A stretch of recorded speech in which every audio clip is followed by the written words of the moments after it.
Hello there, Patrick here. I am the comic book veteran because I like comics and I'm a veteran. And today I'm joined by... I'm Christopher Gray, the great Christopher Gray, and I am Gray Matter Comics. And he runs a video channel called the Comic Command Center, so you can go check that out as you like. And he and I are brothers. We grew up together and we've had a long history together, and we are the same in many ways, but we are opposites in many ways. Very opposite. Okay, so in one case you can say I've got hair and he does not. Bald is beautiful. But that's by choice on your part. Very true. If any of you have watched this before or watched any of my stuff before, you'll see I'm more into vintage comic books and he is more into... I'm a modern day guy, and I do a lot of independent stuff, and of course a little bit of DC, tiny bit of Marvel. But we want to keep stuff modern, and to just throw out something, modern books are what keeps comic shops open. So I like keeping comic shops open.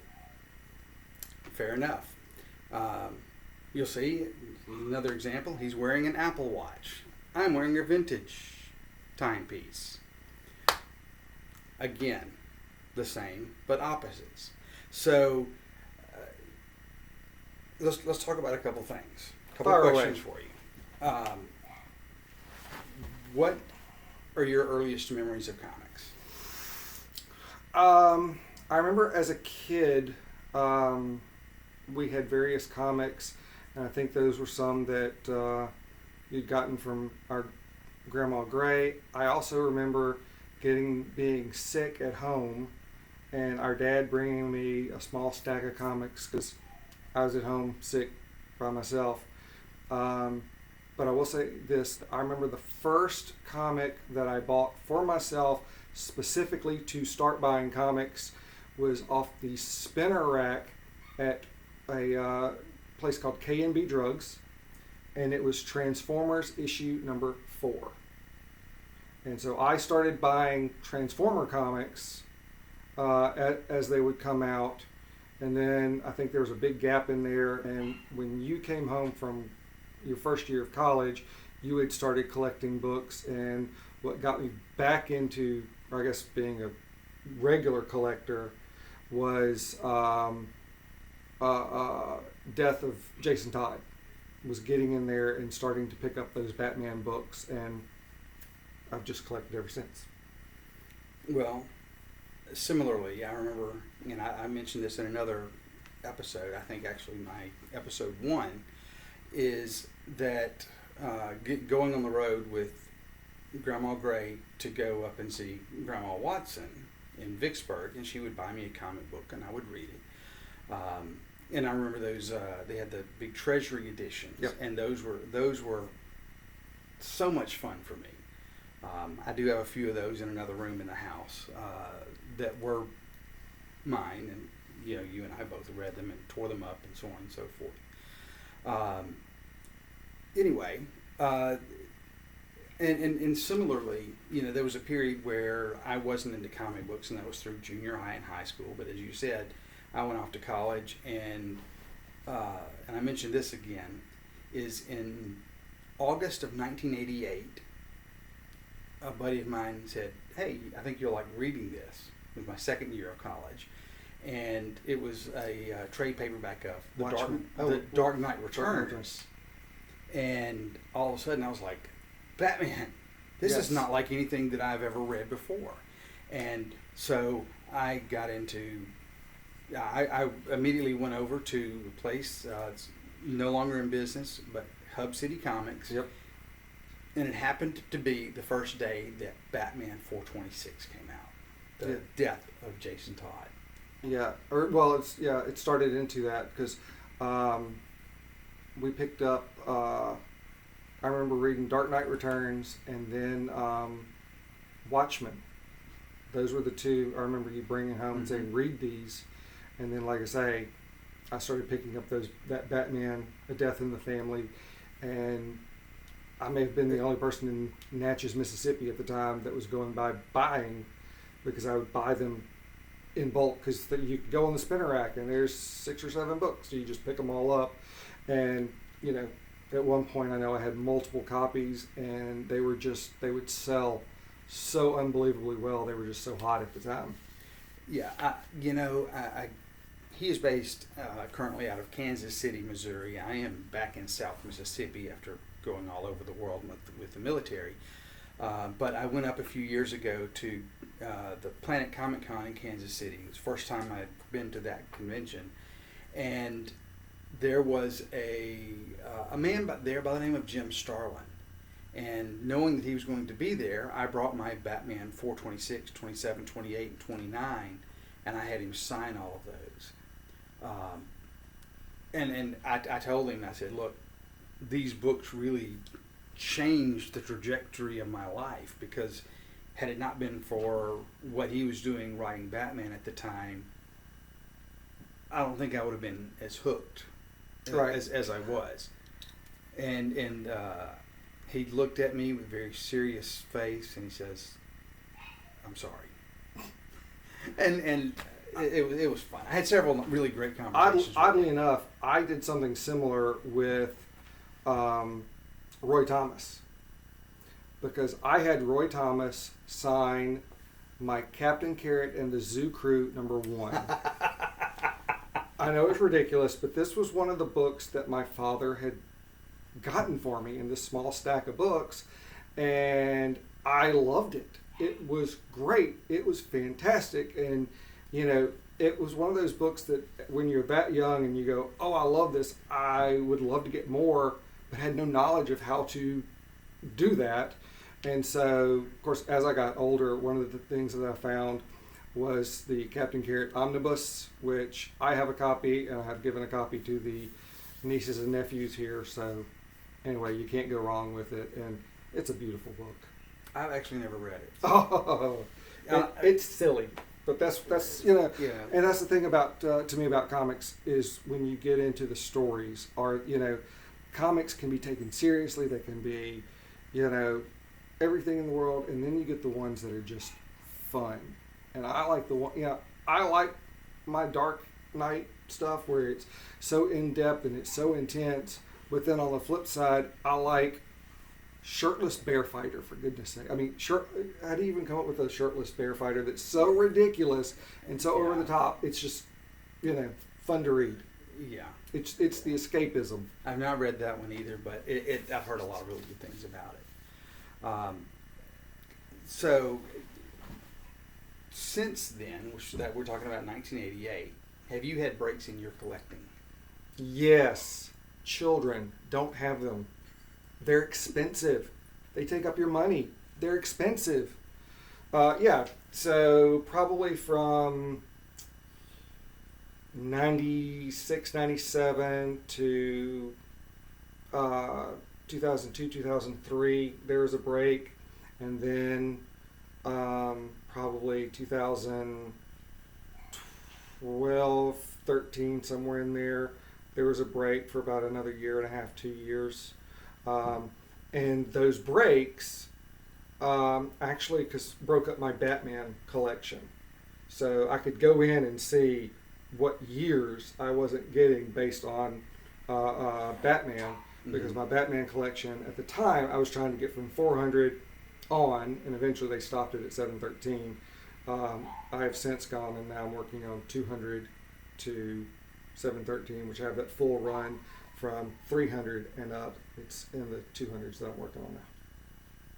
So, yeah, for me, I collected really actively from 88 through probably 94, 95 timeline, and then just life changes, and I was in places where comics weren't a big thing. So I just dropped the habit, and occasionally, from there through probably 2014, I would pick up books intermittently. But with me being more of a vintage collector, and through the 88 through 94ish time frame, I bought a lot of new books, but I also focused a lot on older books, vintage X-Men and Hulk and Golden Age books, when or if I could find them. And unfortunately, about 7, almost 8 years ago, I had a break-in, and a lot of those books have gone missing, including a huge number of key issues. But nevertheless, I got the books, or I've been, as I come across them, filling some of those books back in. But there are huge gaps in my collecting. And I'd also say one reason why there's also a difference in our collecting styles is when I was started collecting in that 88, when that really jump-started me back to doing everything, I was in small town Mississippi where there was not a comic shop. I'd have to go to the comic spinner to find things. And in addition to that, you'd have somebody that would open up a shop and it'd stay open for a couple of months and then close. But there was nowhere in my area where I was where I could get back issues or some of these classic X-Men books or anything from the 60s and all this bit. Whereas you were in college, you had Hub City, and then there was a second shop, mm-hmm. and they had comics from the time began, and so you had more access to that. Yeah. So I think those few years also shaped how both of us collected. I can see that. That's fair. I also, and I'm gonna throw out a name here, and I understand that this individual's passed on, but I had a very good friend who was into comics and drew comics a lot, by the name of Scott Hamilton. And Scott, I thought, was a really good artist. He was my roommate for a while. He tried submitting things to Marvel. I have some of his artwork upstairs, but he never caught on. He always ended up doing some other things because you got to eat, right? Anyway, Scott really would hook me up. He would have these other books, and he would see something I had, or he'd say, "I'll give you this huge stack of X-Men for $10 or $15." And I thought, I'll do that. And so I ended up with this tremendous run of X-Men. I think I got issue 152 through probably 220 from him for like $10. And we're talking late 80s. And those weren't really hot books or anything, but they were really, really nice condition. I would say probably very fine plus up. And when I go back and look at those books, because I still have them. And that inspired me. I'm going to start working my way down to 94. And then I happened upon a place I was on an orchestra trip, and I was in Atlanta. And I made my way around to different comic book places in Atlanta, and ended up picking up some single-digit X-Men. It's a really nice run. I remember I spent $200, which really seemed like a fortune at the time, and I'm sure it was. But you couldn't do that again under any circumstances at all. All right, so we kind of talked a little bit about that. So I know you've got some books you might like to run through. Yeah, so in our debate on new books versus old books, I just grabbed a handful of books to kind of bring and go, okay, why do I like the new books? Why are we, all that bit. So I brought a handful. And the first up is Frank Franzetta. Now, Frank Franzetta is this phenomenal artist who did a lot of stuff back in, of course, the 70s. Is really where he caught on. And anyway, but now you've got Opus Comics are putting out. He's got a book, Dawn Attack, and then he's got another book, Frank Franzetta's Death Dealer. My brain's not working. And so you actually get to see his artwork and his artwork style in there, because comics are also one of those, you're told growing up, don't judge a book by its cover. Comics, you judge a book by its cover. That's why it has phenomenal covers. Covers can sell a book in a heartbeat. I also, Batman 251. yeah, I My also favorites. brought Vampirella Year One. This is issue 5.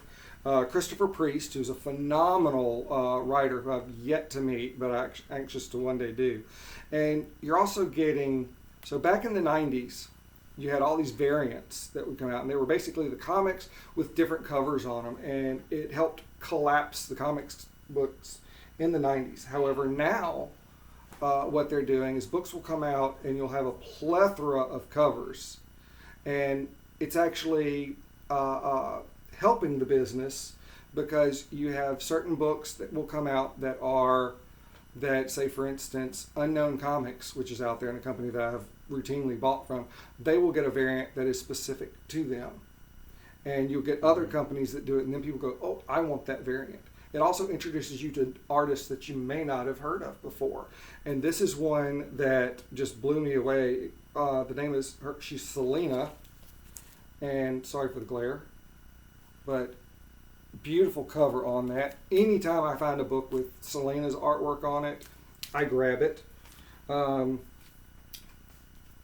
because I have strayed away from what Marvel and DC have been putting out, independent books to me are kind of the way to go because I think you get better stories with it, and they're not kind of confined with, oh, I have to write a Batman story. They can go out and write whatever story in the world that they want. And this is one of my favorite covers that's come out recently. This is Briar. And the storyline on it, it's a limited series, and the storyline on it is what happens if the prince did not really kiss Sleeping Beauty and wake her up? What happens to the kingdom when she wakes up 100 years or so after that? So it's pretty cool. This book actually came out this week. This is Scout Comics, which has been doing a really good push on new books lately. Black Demon Tales. And I brought it because we all love sharks in this family. Beautiful cover on it. And what it is it's got multiple tales inside about the black demon shark. And the black demon shark, for those who don't know, is what is called in the Baja California, and I forget what the name of the bay is, where you've got the peninsula and then you've got the water and then you've got anyway, but there is the Mexican fishermen referred to it as the black demon shark, and now somebody has taken that and made it into a comic, and it's a one shot, so you just get it. And they featured that on Shark Week a couple of different times, trying to figure out what they're talking about and what there is. Another fun and exciting book. And the great thing is this is from Image, and it was only $1.99. It's called Nightclub. Cool thing about Nightclub is what happens when you love superhero comics and then you get bit by a vampire and you want to be a superhero. I mean, you can't really die anymore, you know, so this kid and his friends become, vampires and then start fighting crime. If you have watched the Sci-Fi Channel, they have put out a new series called Resident Alien, which is unbelievably funny and good, and it stars Alan Tudyk, and I always mispronounce his name. Tudyk. Anyway, Resident Alien is based off of Dark Horse comic. I think you just wanted to say turd on this one. It could be. So what did they do? They've come out with Alien Resident, 4-issue series called Book of Love, and it continues Alien Resident. So when you're seeing, a lot of independents are being bought up because it's cheaper for Netflix, Sci-Fi, NBC, whoever to go out and find these independent books and independent stories and develop those into series. And what happens is when they do that, those books then shoot through the roof. Some of them shoot through the roof for a year or two. Some of them, shoot up for a couple of weeks and then they drop. You never know. And there was actually a book we looked at earlier from the 1970s, Atlas Comics. We were out earlier, saw some books, and Atlas Comics, somebody bought all the rights to all of the Atlas Comics from the 70s in hopes of possibly developing those into films. So I used to go dollar bin diving and I could find a ton of those books. And now you're finding them for $10 and $15 a piece because everybody's like, oh, something's going to happen with this book. Well, it's probably relatively cheap for the networks to pay $100,000 for Yeah. a book that's been out for a couple of years, or even 40, 50 years in the case of the Atlas books. Mm-hmm. And then if it gets developed into something, it turns into something great. Yeah. If it doesn't, then that's Another cool book from this week. DC is doing The Dawn of DC, which is another one of their little, hey, we're here to reboot things, but not reboot. Is Green Arrow #1. The artist is David Nakamura. I might be wrong on it. Anyway, he signs everything DNA. And he has become a really popular artist. All of his stuff is really cool. If you haven't seen him, look him up. But anyway, so again, because Variants, we're getting to see more and more cover artists out there. I picked that up because it was a #1. But, and I'll pick up a #1, read it, look at it, and go, is this something that I want to go into? And I like Green Arrow. The book wasn't bad, but it's not one that I'm going to add into my normal pull. well. But I like having the #1. Well, not only the #1, but I think it's a good looking cover. Yeah. So I brought this book. It's when I say older, it's 2012-ish. It's from the New 52, maybe a little after 2012.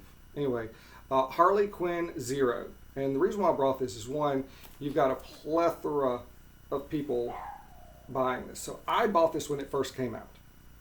Then I sold this for $70 or $80 a couple of years ago. wow. Because the book had just shot up and it stayed up there for a while. Now the book has dropped back down, and I just actually picked this up off Midtown for like $5 or $6. And this is a case of a character, Harley Quinn, who gets super popular and then dies off. Now, 10, 15, 20 years from now, will people look back at this book and go, oh, as I fumble with it, oh, is this a key book? Do I want to have it? I don't know. But that's the thing with all new books. You never know what is or isn't going to, what's going to be the next X-Men 94. Yeah. Well, looking at the list there, it looks like some people that you could probably get to sign that. Yes. Amanda They're Connor, Palmati, Darwin Cook, Tony Daniel, Bruce Timm, Jim Lee, Adam Hughes, Dave Johnson, Walter Simonson. I mean, this has got a plethora of people that worked on it, and they did a phenomenal job. Actually, I'm going to skip over a couple here. Well, I mean, some of those people come to Planet Comic Yeah. which is Actually, I'm going local to I'm him, gonna- so that's an easy one. skip two. I'm going to show just two more and skip over a few. One of the cool things, again, and this kind of goes back to the 90s, is the 90s, the biggest thing that happened in comics was the death of Superman.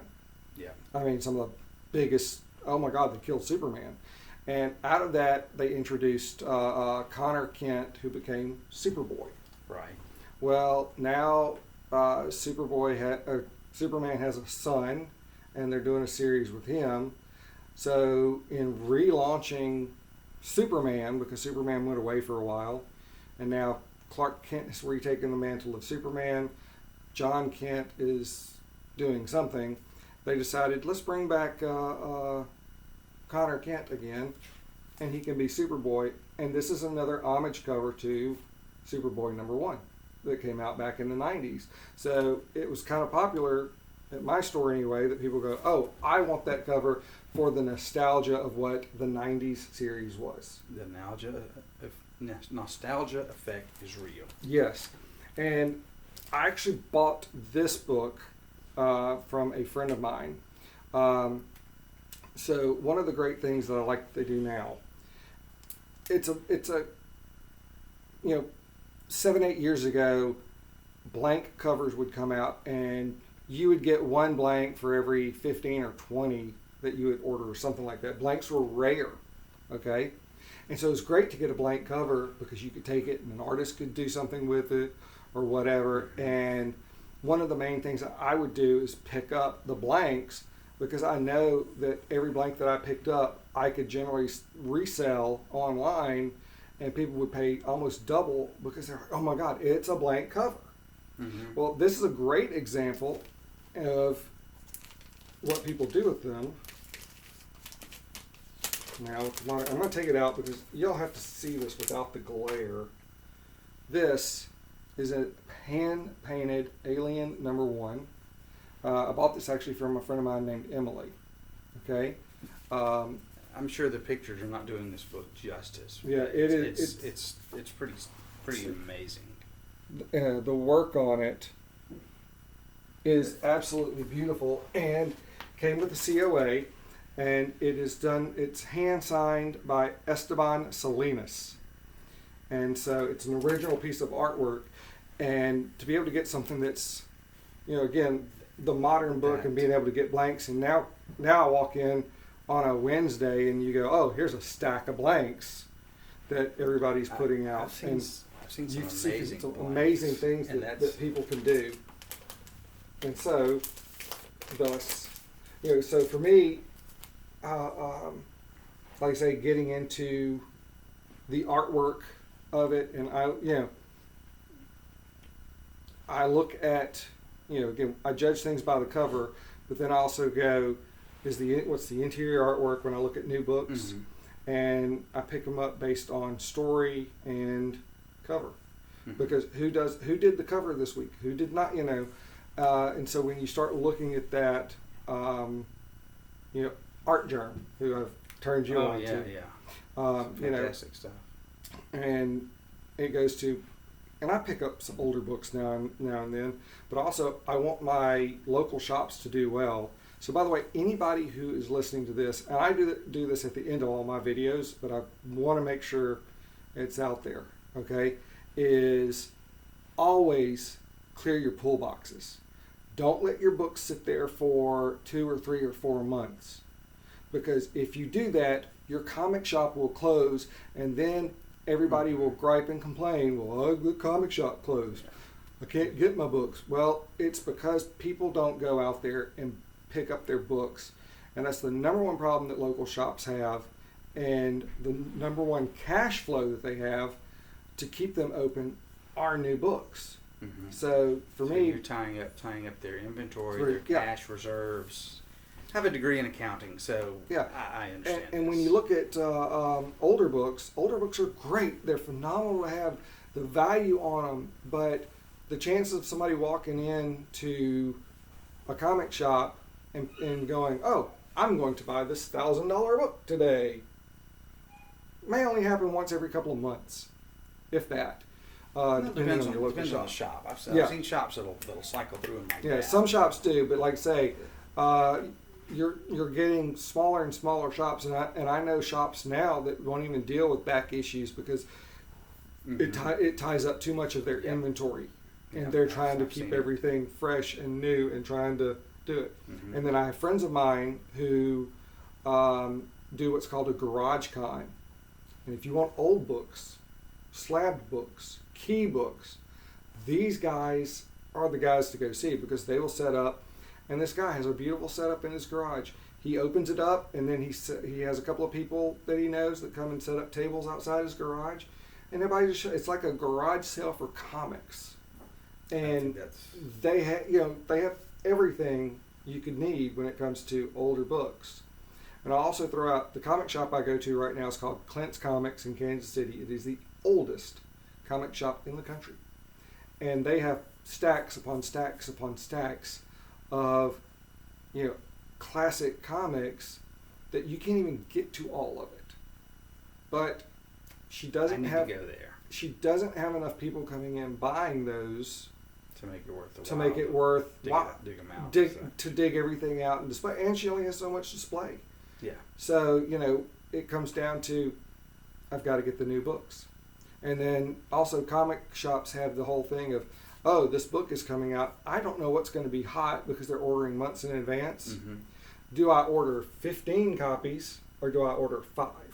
Or do I order 50? Yeah. And I've actually gotten in that because in my selling of books, I went through, and there's a lot of times where I've even misjudged.